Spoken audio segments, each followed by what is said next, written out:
Hello साथियों, नमस्कार। मेरा नाम विमला पाल। मेरे YouTube channel video with Vimla पर आप सभी लोगों का बहुत-बहुत स्वागत है। दोस्तों, और बताइए आप लोग कैसे हैं?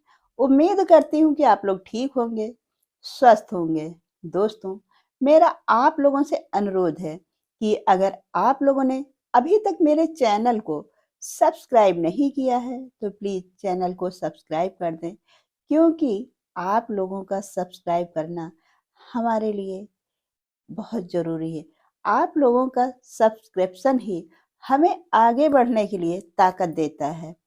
और अगर आज हम यूट्यूब पे काम कर रहे हैं, तो सिर्फ़ आप लोगों की वजह से ही है। तो दोस्तों, आप लोगों का इतना तो हक बनता ही है कि मेरे चैनल को सब्सक्राइब करें और बेल आइकन को ज़रूर प्रेस करें, इसलिए ताकि हमारा जो भी नया वीडियो पड़े, सबसे पहले आप लोगों तक पहुँचे। दोस्तों, ये छोटी-छोटी कहानियाँ हम अपने चैनल पर लेकर आते हैं। उससे है क्या?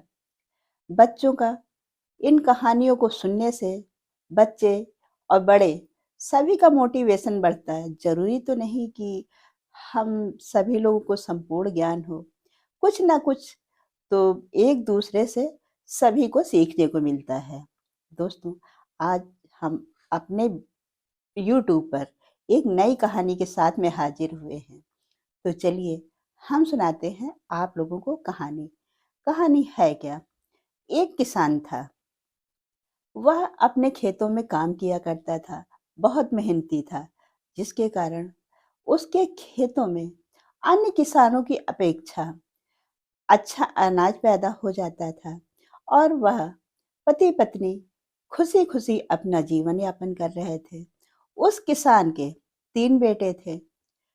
सबसे बड़ा बेटा सबसे बड़ा बेटा जब स्कूल जाने लगा, तो किसान यह चाहता था कि उसका बेटा बहुत अच्छे से मन लगाकर पढ़ाई करे, जिसकी वजह से किसान ने कभी भी अपने बड़े बेटे को कोई काम नहीं करने देता था। सिर्फ़ किसान यही चाहता था कि वह पढ़ाई में अपना पूरा ध्यान लगाकर अच्छे से पढ़े और पढ़ लिख कर के एक अच्छा इंसान बन सके और किसी अच्छी कंपनी में जॉब पा सके। किसान का बड़ा बेटा जब गया स्कूल, तो कुछ दिन वह स्कूल गया। उसके बाद उसका पढ़ाई में मन नहीं लगा और वह स्कूल छोड़ कर के घर बैठ गया। वह अपने पिताजी के साथ खेती में हाथ बटाता था। किसान के बाकी जो 2 छोटे और बेटे थे, वह स्कूल जाते थे। वह दोनों बेटे पढ़ने में बहुत होशियार थे और बहुत ही मेहनती थे। बहुत मन लगाकर पढ़ाई करते थे, जिसके कारण उनका रिज़ल्ट भी अच्छा आता था। किसान और किसान का बड़ा बेटा खेत में काम करते थे। किसान का बड़ा बेटा प्रतिदिन खेत में जा कर के किसान की पूरी मदद करता था। पर किसान के वो 2 छोटे जो बेटे थे, वह सिर्फ़ पढ़ाई पे ही ध्यान देते थे।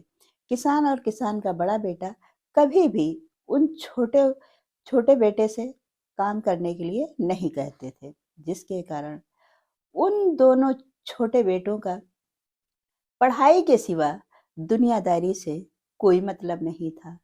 वह पढ़ लिख कर के अच्छी जॉब पा सकते थे और मेहनत भी वो इसी तरह से कर रहे थे।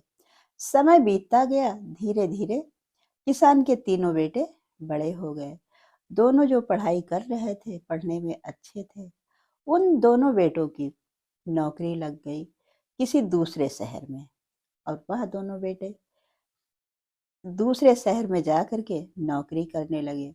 धीरे-धीरे किसान के उन दोनों बेटों ने जहाँ नौकरी करते थे, उसी दूसरे शहर में मकान भी खरीद लिया और किसान को बिना बताए वहीं पर अपनी शादी भी कर ली और अब किसान से मिलने भी कम आते थे। किसान हमेशा यही चाहता था कि उसके दोनों बेटे उससे मिलने आए। वह इंतज़ार करता रहता था, पर दोनों बेटे कभी आ जाते थे साल 6 महीने में। पर जब से उन्होंने वहाँ पर मकान खरीदा और किसान से बिना बताए शादी की, तब से उनका आना भी बहुत ही कम हो गया था। जिसके कारण किसान उन दोनों बेटों की याद में चिंतित रहने लगा और धीरे-धीरे कमज़ोर पड़ने लगा। पर वह कुछ कर भी नहीं सकता था, उन दोनों बेटों को बहुत याद करता था, पर वह दोनों बेटे कभी भी किसान से बात नहीं करते थे और ना ही मिलने आते थे। पर उसका बड़ा बेटा जो था, वह किसान की बहुत सेवा करता था। किसान जब कमज़ोर हो गया, तो धीरे-धीरे उसका समय बहुत कम रहने लगा, क्योंकि इतना कमज़ोर हो गया था, अब उसके बचने की उम्मीद भी नहीं थी। फिर भी वह इंतज़ार करता रहता था। एक दिन ऐसा आया कि किसान जीवित नहीं रहा। यह सुन कर के बड़े उनके छोटे बेटे जो दोनों थे, तो किसान के घर आए जब उनको यह पता चला कि उनके पिताजी अब नहीं रहे। उसके बाद हफ्ते 10 दिन रुक कर के फिर दोनों वापस चले गए। कुछ लोगों से उनको यह पता चला कि किसान ने 3 चिट्ठियाँ लिख कर के घर में रख दी है।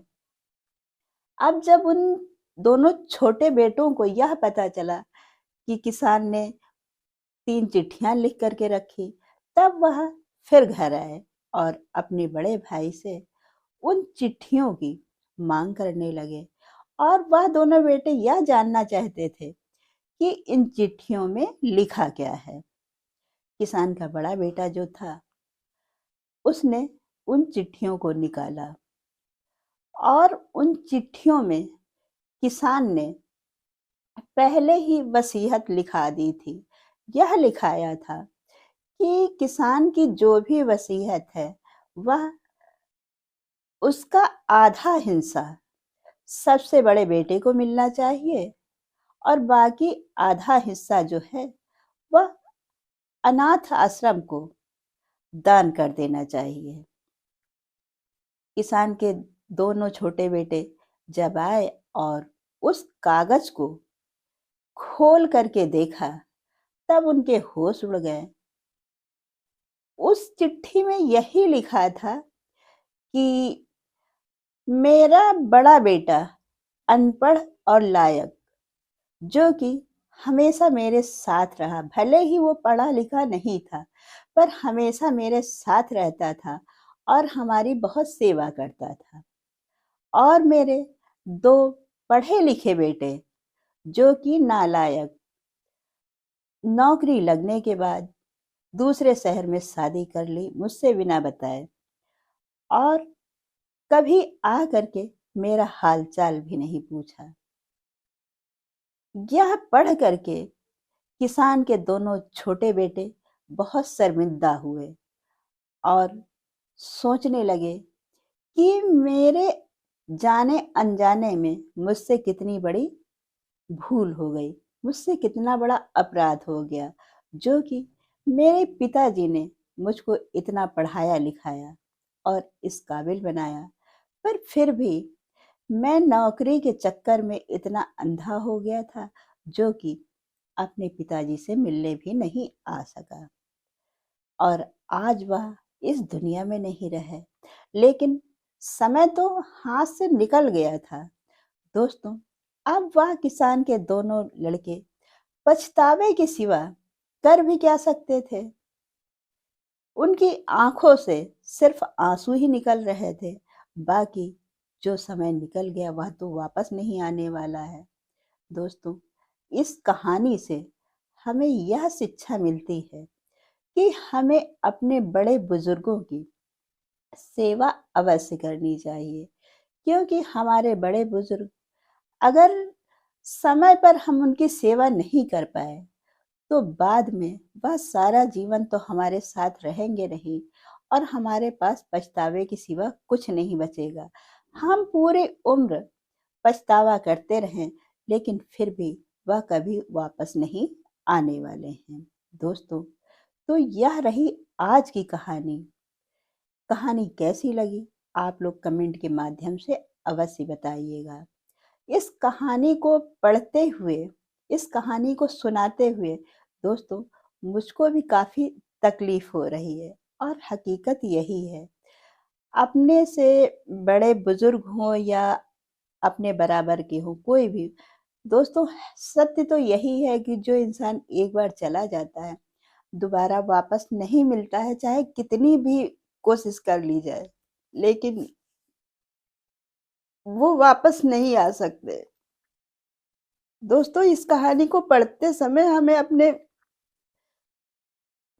ससुर जी की बहुत याद आ रही है, जिसके कारण हमें थोड़ी तकलीफ भी हो रही है, लेकिन अब क्या कर सकते हैं।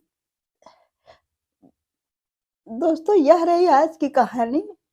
हम फिर मिलते हैं आप लोगों से अपनी अगली वीडियो में।